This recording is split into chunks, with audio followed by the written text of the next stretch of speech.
Alright everybody, here is my 1965 Ford F250 custom cab camper special truck. I'm just going to do a walk around, show you a few of the highlights of this thing. Brought this thing over from Spokane, Washington back in December, and kind of been working on it a little bit here and there. But due to the coronavirus stuff, work is kind of stopped on it at the moment. So let me get into this really quick. Let's see where to start. Glass is all in pretty good shape.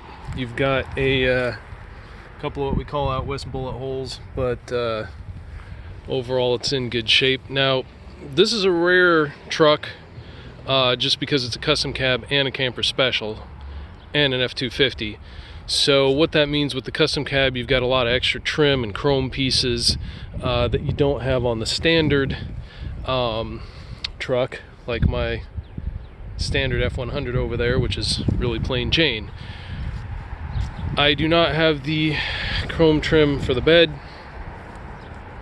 so if you're looking for that, I do not have it.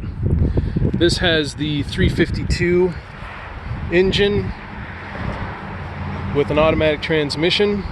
I'll just go over the rough parts first. You can see here, this is a little banged up, and behind the headlight there, which I'll show you in a minute, that's also kind of got some rust on it that needs to get fixed, but the rest of the truck is pretty solid other than the front floors. The hood is really solid, the fenders are good, doors are solid, the cowl is in really nice shape. Hood is in good shape, or the roof if you want to call it that. Behind the rear window is all good. These are areas, as you guys know, over here on the East Coast, these areas always rust out on trucks over here. The bed is really solid. The guy that I bought this from was in his 70s. He'd actually sold and bought this truck 4 times over its lifetime. He would sell it and then he would see it for sale, buy it back, so on and so forth. This does have the toolbox. It's a little tough to open, but it does open, I swear. Let me get it here for you guys. Alright, that took me a little bit of work.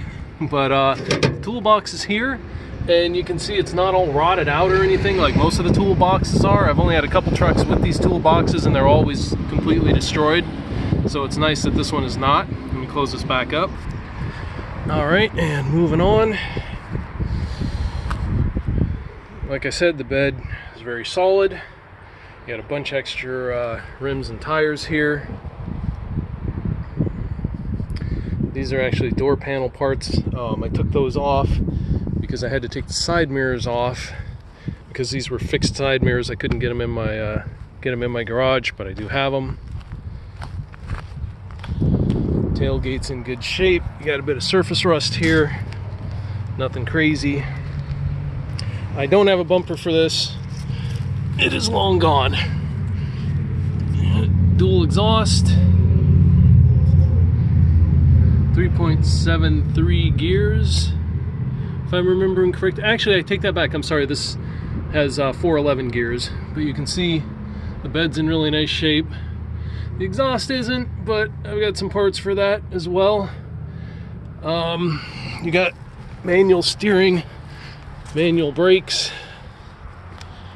So in addition to having a cool truck, you also get a nice workout when driving it.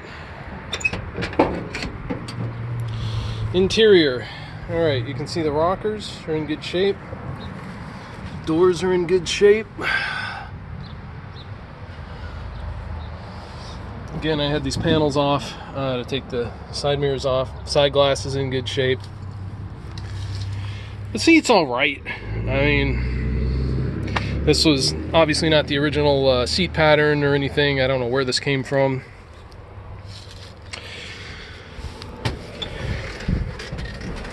The original radio is still here, which is pretty cool. The ashtray, glove box. The glove box is down there. You're probably going to want to get a new one of those.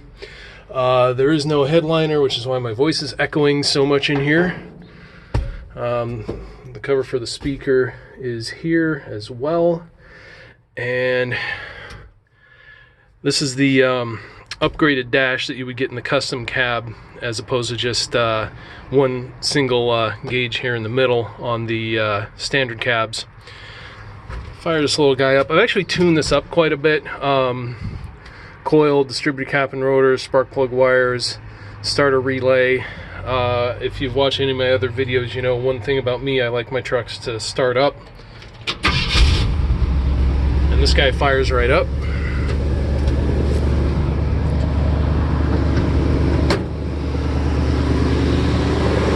Open the hood here for you, hang on a moment. Alright, so here's the 352.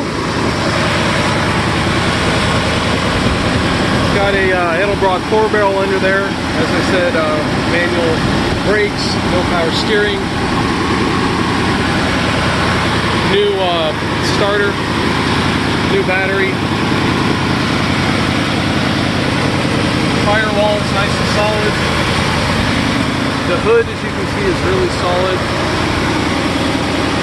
Here's the part behind this headlight. Kind of see down there, it's a bit rough. We'll take this thing for a little spin here in a moment. I did replace this hood hinge because that one was bad. Just give you a quick walk around on this.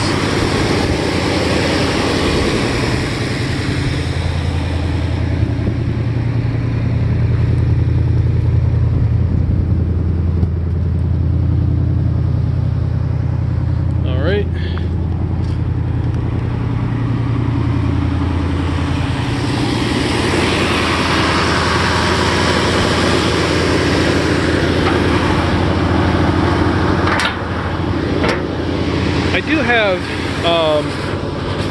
new twin I-beam badges for this, and I have the 3-book shop manual as well.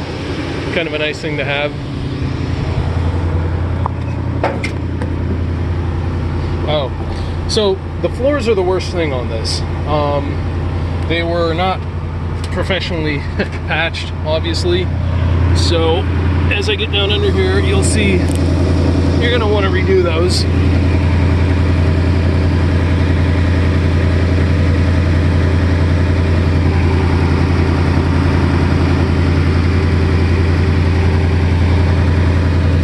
And you're going to want to clean up this cross member here as well.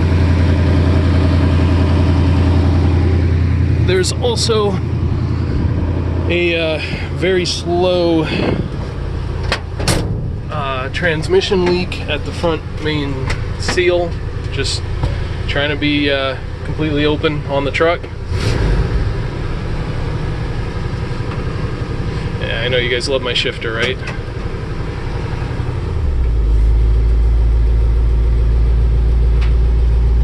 But as I've said, the thing runs out pretty well.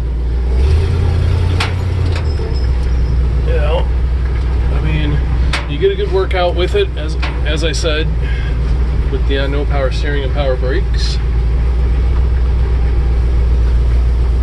And I'm just gonna bring it back over here. All right, so that is the 65 F250 custom cab camper special project truck, but a pretty cool truck.